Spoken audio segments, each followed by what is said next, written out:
कभी शराब नहीं पी, कभी सिगरेट नहीं पी, लेकिन फिर भी कैंसर हो गया। ऐसा कैसे हो सकता है? कैंसर को बेहतर समझने के लिए हमें इंसानों की बॉडी के अंदर मौजूद सेल्स को समझना होगा। हर दिन 330 बिलियन सेल्स हमारी बॉडी के अंदर मरते हैं और नए जन्म लेते हैं। जब युवराज सिंह को कैंसर हुआ, संजय दत्त को कैंसर हुआ, तो कीमोथेरेपी कराते वक्त भी वो एक्सरसाइज कर रहे थे। इस लेवल का डेडिकेशन होना जरूरी है कैंसर से लड़ने के लिए। दुनिया भर में करीब 42% कैंसर के केसेस प्रिवेंटेबल हैं। और ये वो 5 चीजें हैं जो आपको करनी है अगर आपको कैंसर से बचना है तो। नमस्कार दोस्तों, कैंसर एक ऐसी बीमारी है जिसका डर लोगों को शायद से सबसे ज्यादा सताता है। क्वीन फिल्म में एक बड़ा जाना माना डायलॉग था जहां पर लीड कैरेक्टर रानी कहती हैं, गुप्ता अंकल को ना कैंसर हो गया।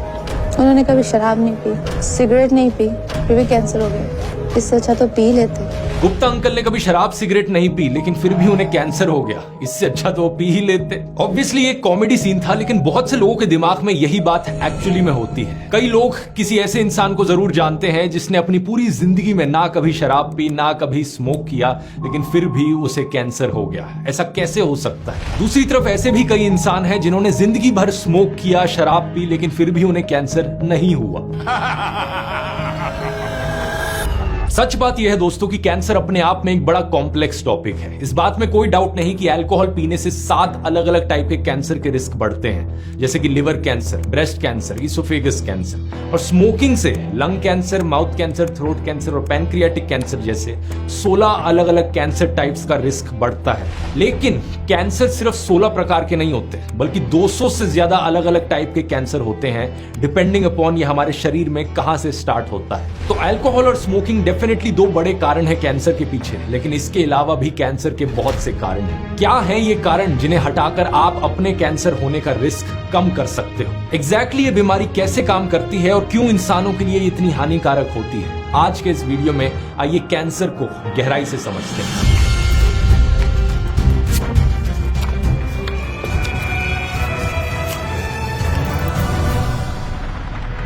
एक छोटा सा बच्चा जिसका नाम चिराग है, उसके पेरेंट्स ने उसका रूटीन चेकअप करवाया तो पता चला कि हीमोग्लोबिन लेवल बहुत कम था। एक टेस्ट से पता चला कि चिराग को थैलेसीमिया मेजर नाम का एक ब्लड डिसऑर्डर है। It was a random test by which we came to know that he is thalassemia major, and then the life took a turn.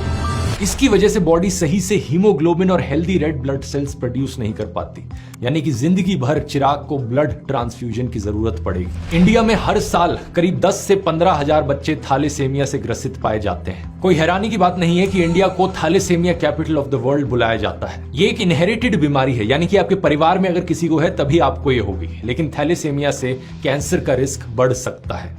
2015 में ताइवान में एक स्टडी करी गई थी जिसने बताया कि जनरल पॉपुलेशन के मुकाबले थैलेसीमिया के पेशेंट्स में 52% ज्यादा कैंसर होता है। हर 3 हफ्ते में जब चिराग को ट्रांसफ्यूजन के लिए अस्पताल ले जाया जाता तो वो अपने पेरेंट्स से पूछता कि मेरे दोस्त तो हॉस्पिटल नहीं जाते, मुझे ही क्यों ले जाया जा रहा है? My friends doesn't go any hospital. Why always I had to go?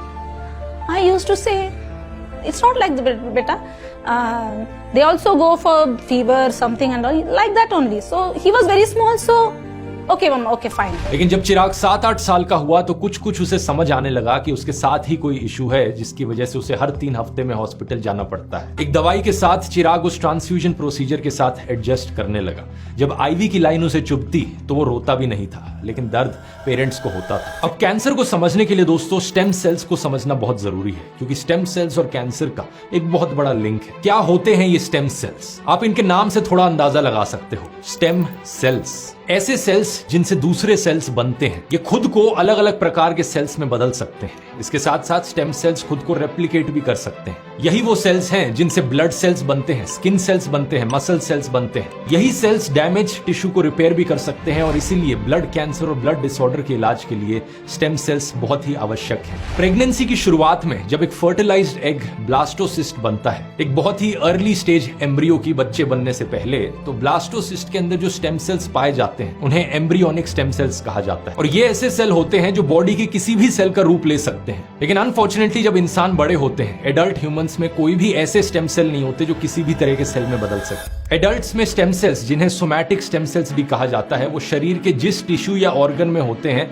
उसी के हिसाब से वो डिफरेंशिएट कर पाते हैं। जैसे कि हमारे ब्रेन में जो स्टेम सेल्स हैं वो सिर्फ ब्रेन सेल्स में ही कन्वर्ट हो पाते हैं, हमारी स्किन वाले जो स्टेम सेल्स हैं वो सिर्फ स्किन सेल्स ही बन पाते हैं, और हमारे खून में जो ब्लड स्टेम सेल्स हैं वो अलग अलग तरह के ब्लड सेल्स में ही कन्वर्ट हो पाते हैं। ओवरऑल देखा जाए दोस्तों तो हमारी बॉडी में करीब 400 अलग अलग टाइप के सेल्स होते हैं, जैसे कि red blood cells, white blood cells, nerve cells, fat cells, skin cells. सितंबर 2023 में की गई इस रिसर्च को देखिए, इसके अनुसार सभी सेल्स का जो टोटल नंबर है हमारी बॉडी में वो ट्रिलियंस में है। एक छोटे बच्चे में 17 ट्रिलियन सेल्स होते हैं, एक एवरेज एडल्ट फीमेल में 28 ट्रिलियन और एक एवरेज एडल्ट मेल में 36 ट्रिलियन यानी कि 36 लाख करोड़ सेल्स होते हैं। हर रोज हमारी बॉडी में बिलियंस ऑफ सेल्स मरते रहते हैं और बिलियंस ऑफ सेल्स नए भी बनते रहते हैं। स्पेसिफिकली कहा जाए तो 330 बिलियन सेल्स यानी कि हमारे शरीर में टोटल नंबर ऑफ सेल्स के करीबन 1% हर रोज रिप्लेस होते हैं। फिलोसॉफिकली एक कहावत है जो यहां पर कही जाती है कि आप आज सुबह जो इंसान थे अभी शाम को आप वो इंसान नहीं हो, आप पल पल बदलते रहते हो एक नदी की तरह। ये बात हमारी बॉडी के कॉन्टेक्स्ट में लिटरली भी सच है, और ये पल पल बदलना, सेल्स का दिन प्रतिदिन रीजनरेट होना, ये काम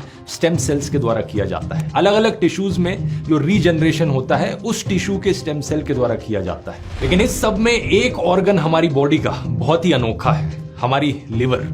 हमारी लिवर एक बहुत ही यूनिक ऑर्गन है क्योंकि वहां पर fully developed, fully specialised liver cells भी डिवाइड होते हैं और अपनी संख्या को रैपिडली बढ़ा सकते हैं। यानी कि हमारी बॉडी में लिवर इकलौता ऑर्गन है जो छिपकली की पूंछ की तरह काम करता है। छिपकली की पूंछ अगर काट दो तो वो दोबारा से ग्रो हो जाती है। ऐसे ही हमारी लिवर का अगर 90% हिस्सा भी आप काट के फेंक दो तो दोबारा से ग्रो हो जाएगी हमारी लिवर। लेकिन इसका मतलब ये नहीं कि लिवर खराब नहीं हो सकती। अगर आप कहोगे कि बियर तो शराब है ही नहीं, वाइन सेहत के लिए अच्छी होती है, या फिर आप उन लोगों में से हो जो कहते हो कि मैं तो एक ही बारी में इतने शॉट गटका जाता हूं। अल्कोहल पीने से लिवर पर सबसे ज्यादा बुरा असर पड़ता है और लिवर कैंसर का रिस्क भी बहुत बढ़ जाता है। लेकिन सिर्फ अल्कोहल ही नहीं, अगर आप जंक फूड खाते रहोगे, अपना वेट बढ़ाते रहोगे, हर्बल के नाम पर कुछ भी अपने शरीर में डालते रहोगे तो भी आपको लिवर प्रॉब्लम्स हो सकती है। इंडिया में हर साल लगभग 2,70,000 लोग मारे जाते हैं लिवर डिजीजेस की वजह से, जो दुनिया की लिवर डिजीज रिलेटेड डेथ्स का 18.3% है। लेकिन स्टेम सेल और रीजनरेशन के टॉपिक पर वापस आए तो एक बात क्लियर करनी जरूरी है कि जो हमारी बॉडी में अलग अलग टाइप के बॉडी सेल्स हैं उनका खुद को रिन्यू करने का, रीजनरेट करने का जो रेट है वो भी अलग अलग होता है। जैसे कि मई 2008 की इस मेजर स्टडी ने बताया कि हर साल बॉडी के 10% फैट सेल्स रिप्लेस होते हैं। इसका मतलब बॉडी के अंदर सारे फैट सेल्स को रिप्लेस करने में करीब 10 साल का समय लगता है। एक बड़ा इंटरेस्टिंग साइड टॉपिक है यहाँ पर कि क्या हमारे ब्रेन सेल्स भी रीजनरेट कर सकते हैं। इस पर काफी समय से साइंटिफिक डिबेट रही है। माना जाता है कि हमारे दिमाग में ज्यादातर न्यूरॉन्स हमारे बर्थ के समय तक ही बन जाते हैं, करीब 100 बिलियन न्यूरॉन्स। लेकिन रीसेंट रिसर्च ने इंडिकेट किया है कि एक लिमिटेड न्यूरोजेनेसिस यानी कि ब्रेन सेल्स का रीजनरेट होना दिमाग के केवल 2 हिस्सों में देखा गया है। एक है हिप्पोकैम्पस जो हमारी मेमोरीज, लर्निंग और इमोशंस में इन्वॉल्व होता है, और दूसरा ऑल्फैक्टरी बल्ब जो स्मेल करने के लिए रिस्पॉन्सिबल है। In the hippocampus and in the olfactory bulb, there are 2 regions where new neurons are made throughout life.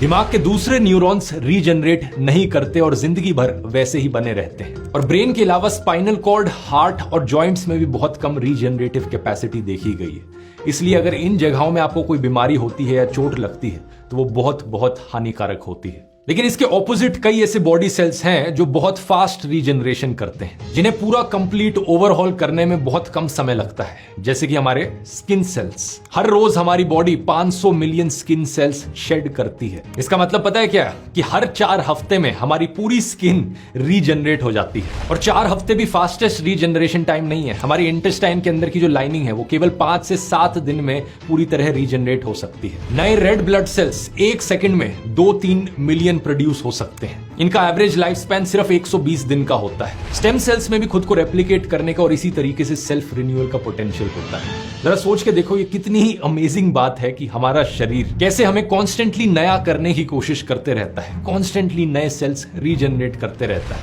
यही कारण है कि अगर आप कहीं गिर जाते हैं, खरोंच लग जाती है, तो कोई बड़ी चीज नहीं, क्योंकि आपके स्किन सेल्स रीजनरेट हो जाते हैं। अगर आप ब्लड डोनेट करते हैं अपना, तो ब्लड वॉल्यूम यानी कि प्लाज्मा केवल 24 घंटे में रिस्टोर हो जाता है। जितने ही रेड ब्लड सेल्स आपने किसी और को दिए, 4 से 6 हफ्ते में वो वापस आ जाते हैं। ये पूरा मामला है रिप्लेनिशमेंट का, रिपेयर का और रीजनरेशन का। लेकिन अगर ऐसा हो कि किसी सेल में जीन डैमेज हो जाए, तो क्या होगा? अगर आपको याद हो, एवोल्यूशन वाले वीडियो में मैंने समझाया था कि डीएनए, जीन्स और जीन म्यूटेशंस क्या होती हैं। जीन को एक तरह से प्रोग्राम की तरह समझ सकते हो, जिनमें डिटेल्ड सेट ऑफ इंस्ट्रक्शंस होती हैं सेल के लिए। अगर सेल्स की जीन्स में कुछ बदलाव आ जाता है या कोई एरर आ जाता है तो इसे म्यूटेशन कहा जाता है, और इसकी वजह से सेल ग्रोथ डिस्टर्ब हो सकती है। ऐसी सिचुएशन के लिए हमारी बॉडी के पास कुछ ऑप्शंस अवेलेबल होते हैं, कुछ मैकेनिज्म्स हमारी बॉडी के अंदर जो जीन डैमेज के खिलाफ फाइट करते हैं। जैसे कि P53 ट्यूमर सप्रेसर जीन, ये एक सिक्योरिटी गार्ड की तरह है। ये वाली जीन जो प्रोटीन प्रोड्यूस करती है वो डैमेज्ड जीन को रिपेयर करने का काम कर सकता है। इसी तरीके से एक जीन होती है जो फिल्टर की तरह काम करती है। अगर कोई सेल बहुत पुराना या डैमेज्ड हो जाए तो जीन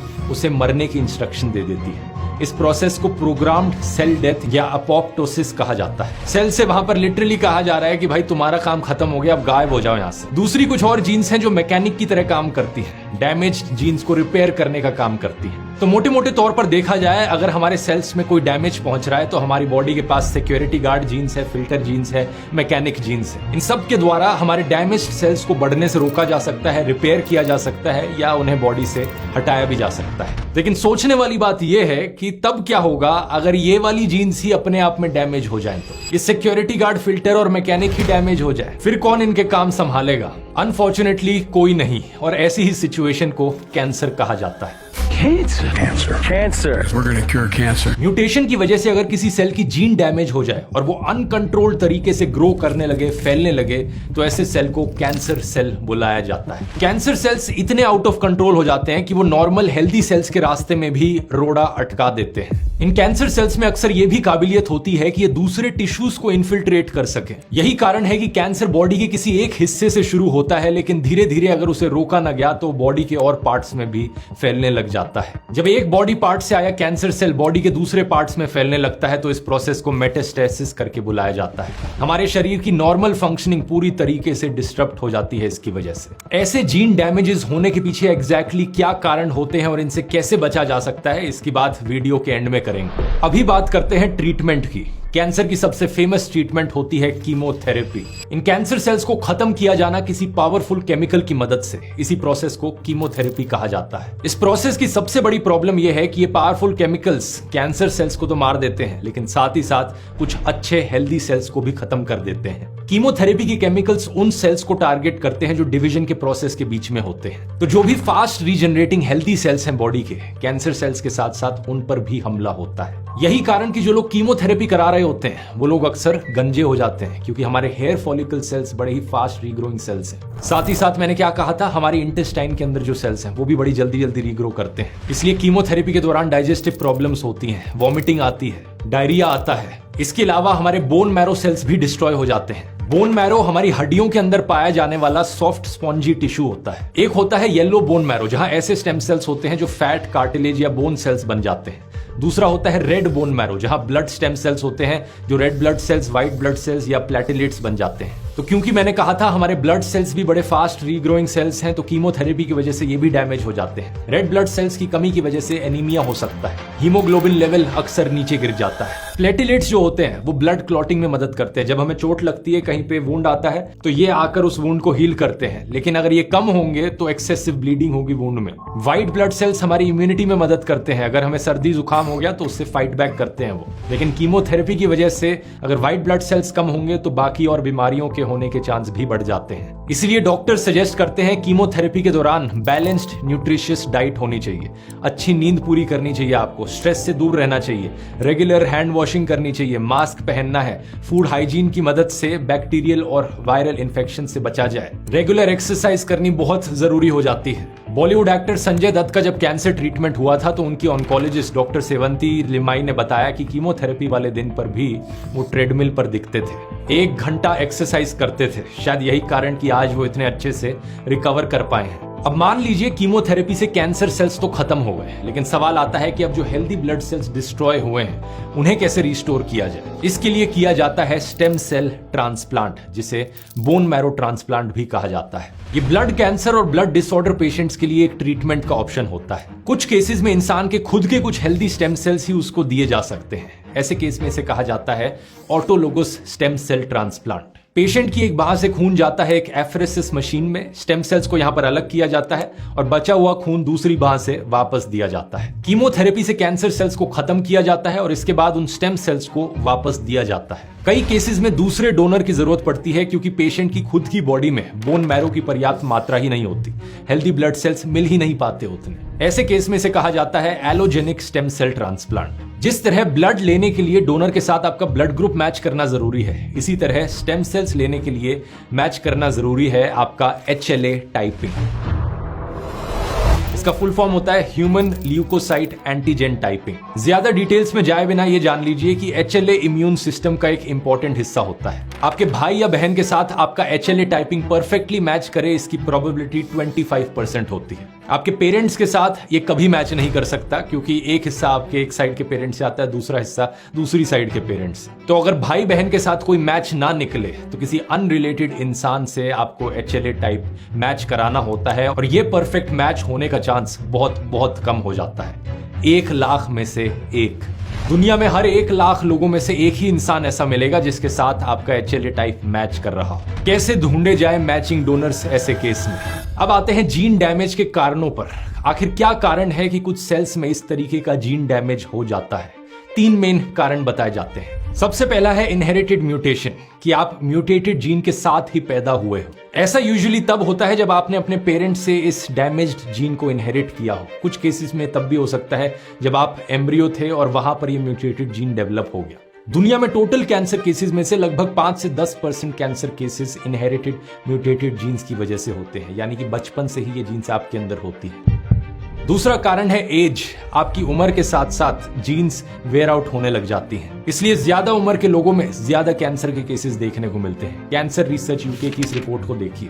2017 से 2019 तक जो कैंसर के केसेस देखे गए उनमें से 90% केसेस 50 साल या इससे ज्यादा उम्र के लोगों में थे। उम्र के हिसाब से 1 लाख लोगों में से कितने लोगों को कैंसर होगा, ये इंसिडेंस भी आप इस ग्राफ में देख सकते हैं कि कैसे कर्व ऊपर जा रहा है और मैक्सिमम इंसिडेंस 85 to 89 ईयर्स वाले इंटरवल में देखने को मिलता है। यानी 80-90 साल की उम्र में सबसे ज्यादा चांस होता है कैंसर होने का। ऐसा इसलिए है क्योंकि जीन डैमेज समय के साथ साथ बिल्डअप होता रहा है। या तो आपकी यंग एज में ही डेथ हो गई डेंगू या मलेरिया की वजह से, या फिर आप इतनी लंबी उम्र जिए कि आप एक कैंसर पेशेंट बन गए। You either die from malaria or you live long enough to see yourself become cancer patient. इसलिए कैंसर की बीमारी डेवलप्ड देशों में ज्यादा देखने को मिलती है डेवलपिंग की कंपैरिजन में, क्योंकि डेवलप्ड देशों में बाकी और बीमारियां कम होती हैं। लोग ज्यादा लंबी उम्र जीते हैं और लोग अगर ज्यादा लंबी उम्र जी रहे हैं तो जीन डैमेज का रिस्क उतना ही ज्यादा बढ़ता चला जाता है। तो अफसोस की बात यह है कि जो दोनों कारण मैंने आपको अभी तक बताए, इन दोनों कारण में आप कुछ कर नहीं सकते। जो जीन्स इनहेरिट आपको होने वाले हैं वो हो चुके हैं इनहेरिट, अब आप कुछ बदल नहीं सकते। और जो उम्र आपकी बढ़ रही है वो बढ़ते ही रहेगी, उसे आप रोक नहीं सकते। लेकिन जो तीसरा कारण है, इसको लेकर हम बहुत कुछ कर सकते हैं। यह है lifestyle causes. American cancer society के द्वारा की गई 2017 की इस एनालिसिस को देखिए। अच्छी खबर यह है कि करीब 42% कैंसर के केसेस प्रिवेंटेबल हैं, लाइफस्टाइल फैक्टर्स की वजह से होते हैं। करीबन 19% कैंसर के केसेस जो दुनिया में लोगों को होते हैं वो सिर्फ स्मोकिंग की वजह से होते हैं।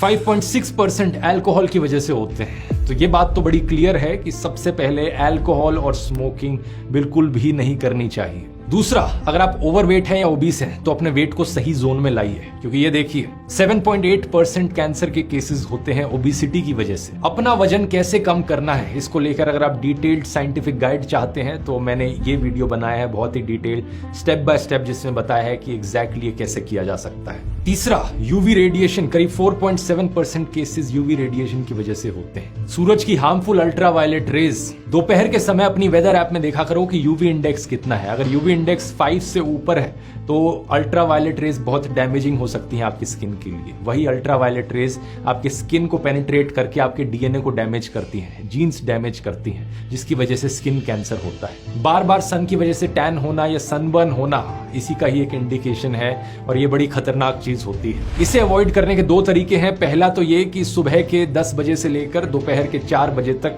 बाहर मत निकलो धूप में। ये वो समय है जब यूवी इंडेक्स सबसे ज्यादा होता है, स्पेशली समर्स के समय में। विंटर्स में इतना ज्यादा नहीं होता, तो सुबह या शाम में ही धूप के मजे लिया करो। और दूसरा ये कि अगर आपको एक्चुअली में इस टाइम के बीच में बाहर निकलना है धूप में तो सनस्क्रीन लगानी बहुत जरूरी चीज है। चौथा, करीब 5% कैंसर केसेस होते हैं फिजिकल इनएक्टिविटी और पुअर डाइट की वजह से। अपनी डाइट से प्रोसेस्ड खाने को और एडिड शुगर को बाहर निकालो और जितने ज्यादा अलग अलग प्रकार के, अलग अलग रंग के vegetables, fruits, berries, nuts, seeds, herbs, whole grains, beans, milk, egg, ये सब शामिल करो। जो पैकेज्ड खाना होता है उसमें अक्सर ऐसे केमिकल्स डले होते हैं जो कार्सिनोजेनिक होते हैं, जिनसे कैंसर होने का रिस्क बढ़ता है, लेकिन अक्सर ये चीजें काफी टाइम बाद ही पता चलती हैं। जैसे कि ब्रेड वाले वीडियो में मैंने बताया था कि पोटेशियम ब्रोमेट एक बड़ा ही फेमस एडिटिव जो ब्रेड में डाला जाता था, बहुत समय तक उसे इस्तेमाल किया जाता था दुनिया भर में, और सिर्फ पिछले 10-20 सालों में ही पता चला कि एक्चुअली में तो ये कार्सिनोजेनिक है। ब्रेड बनाने वाली कंपनीज ने कहा कि अब से हम ये नहीं डालेंगे,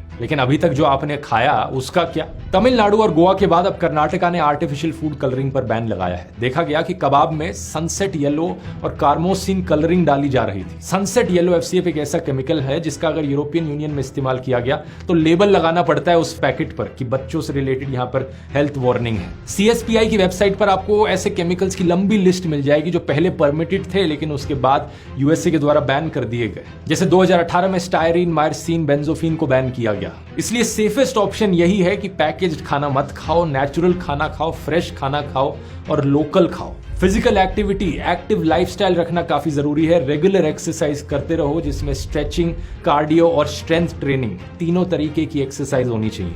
स्ट्रेचिंग बड़ा ऑब्वियस है जिसमें आप मसल्स को स्ट्रेच करते हो। कार्डियो वो एक्सरसाइज जैसे कि रनिंग या स्विमिंग जहां पर आपकी हार्ट बीट ऊपर होती है, और स्ट्रेंथ ट्रेनिंग जहां पर वेट लिफ्टिंग की जाती है। फिर आता है एनवायरमेंटल एक्सपोजर का एक एंगल, एयर पोल्यूशन और कई सारे पेस्टिसाइड्स जिनका इस्तेमाल किया जाता है जो कार्सिनोजेंस होते हैं। आपके वर्किंग एनवायरनमेंट में कहीं benzene, asbestos, vinyl chloride, arsenic, इनका तो इस्तेमाल नहीं किया जा रहा है क्योंकि international agency for research on cancer के अकॉर्डिंग ये सारे के सारे ह्यूमन कार्सिनोजेंस की कैटेगरी में आते हैं। पेस्टिसाइड्स और फर्टिलाइजर्स के एक्सपोजर से कैंसर हो सकता है, और एयर पोल्यूशन तो आपके हाथ में नहीं है, लेकिन अपना एक्सपोजर जितना हो सके उतना कम करना चाहिए। फिर आता है दोस्तों एक बहुत बड़ा फैक्टर जो डेवलपिंग कंट्रीज में स्पेशली 20 से 25% कैंसर केसेस के पीछे रिस्पॉन्सिबल है, और ये कारण है वायरसेस। सही सुना आपने, अलग अलग प्रकार के वायरसेस भी कैंसर का कारण बन सकते हैं, जैसे कि हेपेटाइटिस बी का वायरस, हेपेटाइटिस सी का वायरस, HIV virus, human herpes virus, human T lymphotropic virus, Merkel cell polyoma virus, HPV virus. इनसे बचने का एक बड़ा सिंपल सोल्यूशन है जो वैक्सीन्स डॉक्टर के द्वारा रेकमेंड की जाती हैं, उन्हें लेना जरूरी है। हेपेटाइटिस बी की वैक्सीन लगवाइए, हेपेटाइटिस सी की वैक्सीन लगवाइए। अक्सर ये वैक्सीन्स बचपन में ही लग जाती हैं लोगों को, लेकिन HPV एक नई वैक्सीन आई है, HPV वायरस से प्रोटेक्ट करने के लिए ये लगवानी जरूरी है। तो इन सब बातों का ध्यान रखिए दोस्तों। अगर आप इन पॉइंट्स का ध्यान रखेंगे तो आपका और आपकी फैमिली का कैंसर रिस्क बहुत हद तक कम हो जाएगा। सितंबर का महीना ब्लड कैंसर अवेयरनेस मंथ भी होता है, यही कारण कि मैंने वीडियो सितंबर में बनाया। और अब अगर आप जानना चाहते हैं जो लोग सबसे ज्यादा लंबी उम्र जीते हैं दुनिया में, उनके इतनी लंबी उम्र जीने के पीछे क्या राज है और आप अपनी जिंदगी के लिए ऐसे लोगों से क्या सीख ले सकते हैं, तो इसे मैंने इस वीडियो में समझाया है। वर्ल्ड्स ओल्डेस्ट ह्यूमंस, यहां क्लिक करके देख सकते हैं। बहुत बहुत धन्यवाद।